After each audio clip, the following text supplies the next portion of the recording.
Halo teman-teman, selamat datang lagi di Ngeng Channel. Sudah lama ya teman-teman tidak upload video, maafkan ya. Karena beberapa hari belakang ini saya memiliki jadwal yang cukup padat teman-teman. Saya harus mengurus kuliah saya yang memiliki banyak tugas teman-teman. Maaf sedikit curhat, jadi nggak sempat buat konten teman-teman. Nah jadi hari ini saya mau buat video lagi. Ya, pada video kali ini saya akan berbagi informasi hal yang perlu diperhatikan saat berkendara di jalan tol. Ya, informasi ini saya dapatkan dari hasil sharing dan pengalaman saya pribadi teman-teman. Ya, kita tahu bahwa saat ini jalan tol sudah banyak menghubungkan daerah-daerah di Indonesia teman-teman ya. Bahkan luar biasanya lagi pemerintah kita ini di Papua sana itu, yang tadinya jalan sangat parah, dia tanah berlumpur gitu teman-teman ya. Mungkin untuk dari satu desa ke desa lain itu memerlukan waktu 2 hari, padahal jaraknya cukup dekat. Karena jalannya jelek itu, kini sudah mulus karena adanya tol gitu teman-teman. Nah namun teman-teman, tidak sedikit kecelakaan terjadi di jalan tol. Ya, kita tahu jalan tol adalah jalan bebas hambatan, yang mana ada kecepatan mobil tinggi. Nah, kecelakaan yang sering terjadi itu adalah akibat dari kelalaian kita dalam berkendara dan mematuhi aturan yang ada. Nah, jadi di video saya kali ini itu bertujuan untuk membantu kita semua terus senantiasa lebih siap lagi di dalam berkendara, agar semua aman dan perjalanan pun lancar gitu teman-teman ya. Ya, karena khususnya di tol Trans Sumatera ini saya sudah mengetahui teman-teman ya, mengetahui banyak kecelakaan yang itu tentunya menyebabkan korban jiwa gitu teman-teman. Korban jiwa, korban luka-luka, kerusakan, ya kerugian lah pokoknya teman-teman. Nah, berawal dari situlah saya buat video ini supaya teman-teman lebih siap lagi dalam berkendara di jalan tol teman-teman ya, karena ya di jalan tol itu resikonya lebih tinggi karena kecepatan lebih tinggi teman-teman ya dari jalan biasanya gitu teman-teman. Nah, apa saja yang harus kita perhatikan ketika berkendara dalam tol? Mari kita bahas. Yang pertama yang perlu kita perhatikan adalah kondisi fisik kita. Hal pertama yang harus kita perhatikan adalah kondisi fisik kita teman-teman. Tidak hanya dalam tol, namun juga ini harus diperhatikan saat berkendara di jalan provinsi atau jalan manapun lah teman-teman. Ketika mata mulai mengantuk dan tubuh merasa lelah, cepat-cepatlah mencari tempat yang nyaman dan aman untuk beristirahat. Jika kita di jalan tol dapat menuju rest area teman-teman, ya yang tersedia banyaklah di pinggir-pinggiran tol itu. Dan jika kita di luar tol, kita dapat menuju rumah makan atau pom bensin teman-teman. Lalu beristirahat dengan cukup sampai tubuh kembali siap berkendara. Jadi ketika tubuh itu udah mulai lelah, mata itu udah mulai ngantuk, artinya badan kita ini udah capek teman-teman. Nah, ketika badan kita capek ini, itu akan mengurangi konsentrasi. Ya, fokus kita akan pecah. Sedangkan ketika dalam tol, ya itu kita harus memiliki fokus yang sangat fokus lah, pokoknya harus fokus yang tinggi lah, karena itu tadi kendaraan kita kencang, kendaraan yang lain juga kencang teman-teman, jadi harus fokus gitu teman-teman. Takutnya teman-teman ya, ketika teman-teman tuh ngantuk atau capek terus masih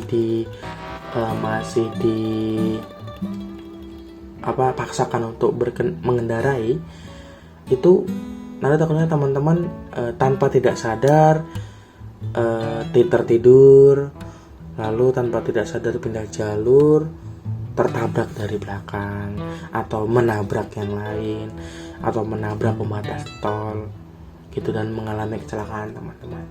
Jadi itu yang pertama, kondisi fisik kita harus fit, tidak boleh ngantuk, tidak boleh lelah gitu teman-teman ya.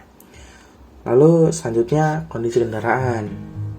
Nah, selanjutnya ya kondisi kendaraan. Setelah tubuh kita fit, kita wajib mengecek kendaraan kita gitu teman-teman. dalam tol, hal utama yang harus kita cek adalah ban. Ban jangan sampai kekurangan angin dan jangan sampai kelebihan angin juga. Di tol tuh kecepatan mobil pasti tinggi, teman-teman ya. Jika salah satu ban kita pecah, maka akan fatal. Gitu, teman-teman. Nah, sedikit tips, teman-teman. Jika memang teman-teman di tol dalam kecepatan tinggi, lalu ban mobil kita itu pecah, ya, usahakan jangan mengerem, teman-teman.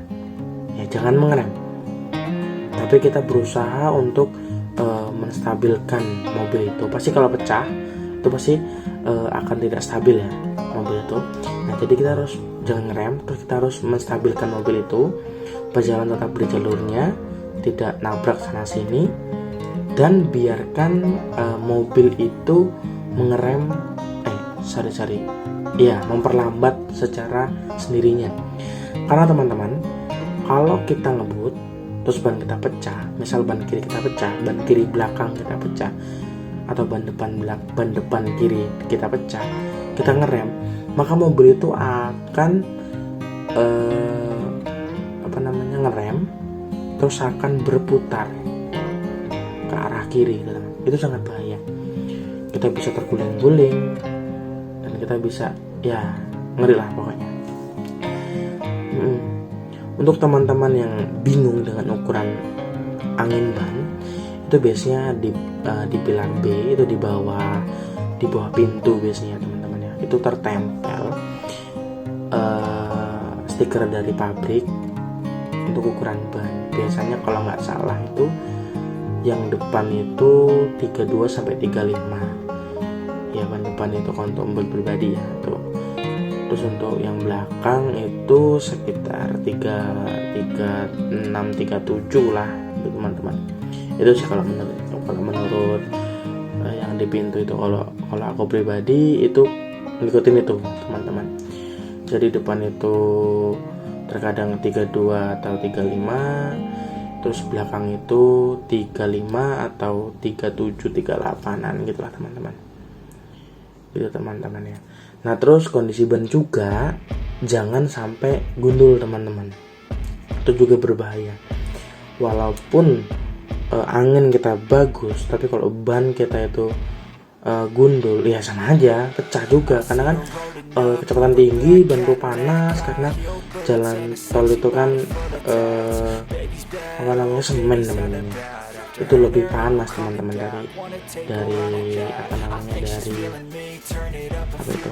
dari aspal, teman-teman. Jadi ya itu bisa pecah juga, teman-teman. Gitu. Jadi ban yang paling kalau di tol itu ban, jangan sampai gundul, jangan sampai pecah, jangan sampai kekurangan atau kelebihan angin. Terus selanjutnya ada kendaraan kita, mobil yang kedua. Hal berikut yang perlu kita perhatikan adalah seberapa kita menguasai kendaraan kita bawa. Kecepatan tinggi, ya, kecepatan tinggi itu sangat menuntut kita untuk dapat mengendalikan mobil dengan baik agar semuanya di bawah kendali kita. Cara untuk itu adalah dengan kita menguasai atau mengenali mobil kita. Ini biasanya kan mobil kan punya feel. Oh, begini filenya. Oh, begitu filenya. Menurut pengalaman saya, ketika saya membawa mobil yang tidak familiar dengan saya kan pelan dulu, teman-teman. Akan pelan, mencoba berkenalan, mencari feel-nya, mendapatkan feel-nya atau rasanya dari mobil itu. Lalu kemudian setelah sudah cukup kenal, sudah cukup menguasai, saya akan mempercepat laju kendaraan itu, atau bahkan ngebut, teman-teman. Ya, ngebutnya juga ngelihat kondisi lah, teman-teman. Rame apa enggak, bisa ngebut apa enggak gitu. Terus selanjutnya ada kondisi jalan. Nah, meskipun jalan tol tidak semuanya mulus, teman-teman. Ada beberapa jalan tol yang rusak. Ya, untuk mengemudi secara cepat kita harus paham benar jalan atau medan yang akan kita lewati. Jangan sampai kita mengemudi tanpa mengetahui kondisi jalan itu, teman-teman. Nah, jadi saya punya pengalaman. Itu saya melihat tetangga depan rumah saya ini, itu dia ngebut di jalan tol. lalu kemudian mobilnya masuk ke dalam galian jalan tol itu yang sedang diperbaiki, teman-teman. Karena dia nggak tahu kan, karena biasanya situ bagus, tapi tiba-tiba ada kayak gitu, dia nggak tahu, nyemplung aja gitu karena nggak rusak. Itu teman-teman. Dan oh iya, biasanya kalau di jalan tol itu teman-teman, itu kalau ada perbaikan gitu, dia akan ada rambu-rambu teman-teman. Nah, jadi itulah kenapa kita harus memahami benar lah jalan itu. Kita harus melihat teliti jalan tol itu karena mengerikan. Nah, contoh jalan tol yang tidak semuanya mulus itu seperti jalan tol dari Terbanggi Besar menuju ke Palembang.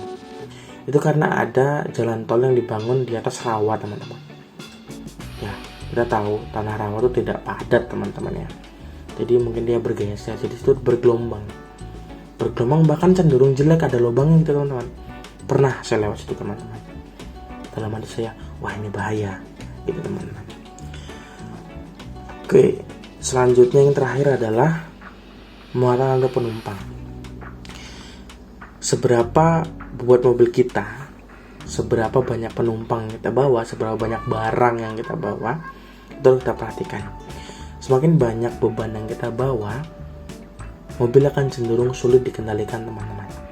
Sebagian jika memang beban muatan kita yang kita bawa ini berat, beban muatan barang orang gitu ya, barang atau orang, kita pelan-pelan aja teman-teman ya, pelan-pelan aja agar kita dapat mengendalikan kendaraan kita, teman-teman.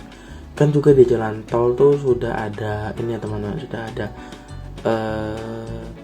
peraturan tentang kecepatan. Batas rendahnya 60, batas tingginya itu batas maksimal itu 100 teman-teman. Itu gitu teman-teman. Kita juga harus tetap memperhatikan itu teman-teman. Walaupun di tol ini bebas hambatan gitu, satu arah bebas hambatan, lebar bagus, kita harus tetap memperhatikan itu teman-teman ya, karena para dishub itu dishub atau siapalah itu, aku tidak tahu, yang menentukan kecepatan itu, pasti mereka udah mengukur teman-teman ya, udah mengukur tentang ya segini batas amannya gitu loh, supaya orang-orang yang lewat situ itu aman teman-teman. Itu enggak sembarangan itu teman-teman. Itu teman-teman. Oh ya, terus untuk yang terakhir itu ada tips ya teman-teman ya.